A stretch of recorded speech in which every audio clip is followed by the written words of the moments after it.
इम्तिहान तवा जो दुनिया में वठबो जने तवा दुनिया में वेंदो जने मुजी धरती ते अवा वेंदो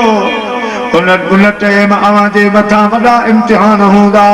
सख्तियूं हूंदियूं मुसीबतूं तकलीफ़ूं हूंदियूं अल्लाह अल्लाह चवण तमाम दुखी ॻाल्हि हूंदी ला इलाहा इल्लल्लाह पढ़ण तमाम ॾुखियो मसइलो हूंदो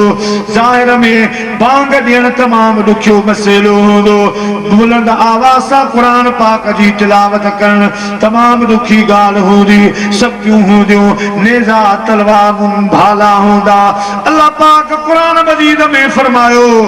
इन्नल्लज़ीना क़ालू रब्बुनल्लाह सुम्मा इस्तक़ामू फला खौफुन अलैहिम वला हुम यहज़नून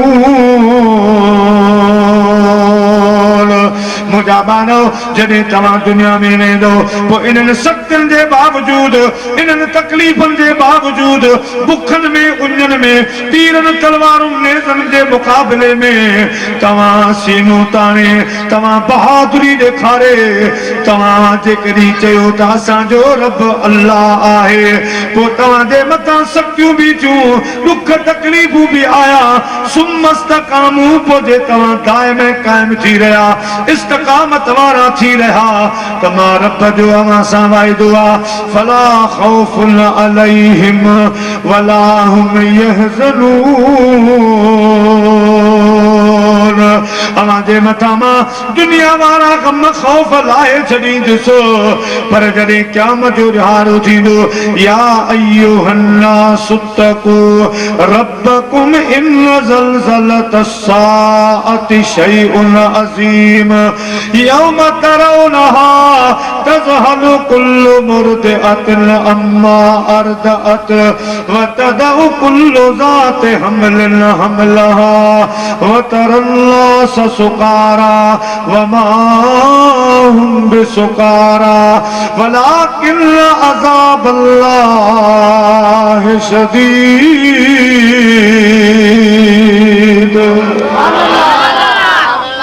अल्लाह से फरमायो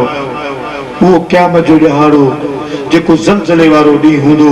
परेशानी वारो ॾिहाड़ो हूंदो 50,000 साल जो ॾींहुं हूंदो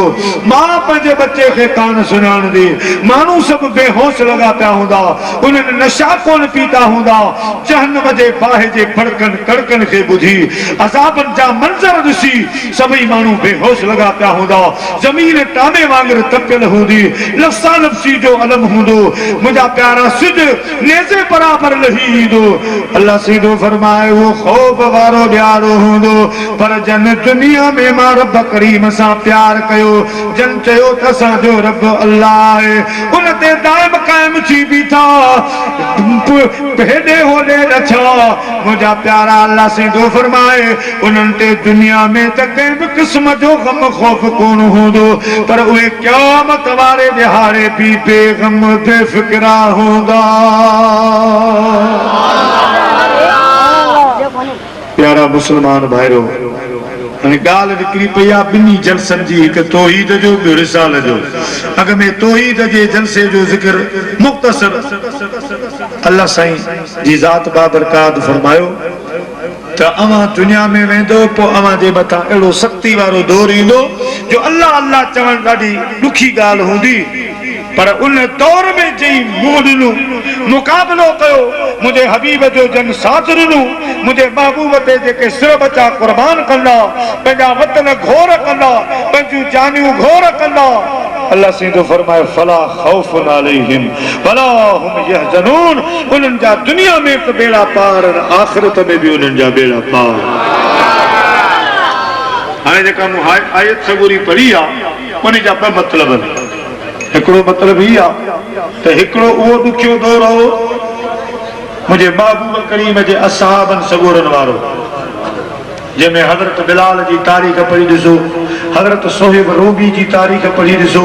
मुंहिंजा प्यारा ॿियनि असहाबनि सगोरनि जूं तारीख़ूं पढ़ी ॾिसो त केतिरे क़दुरु उन्हनि जे मथां मुश्किल वक़्तु आया केॾा वॾा वॾा भारी इम्तिहान आया लेकिन इहे अल्लाह जा गाना पोइते न हटिया बल्कि मुझे महबूब करीम जो साथ देना त अल्लाह ये शेवा नहीं बावफाऊ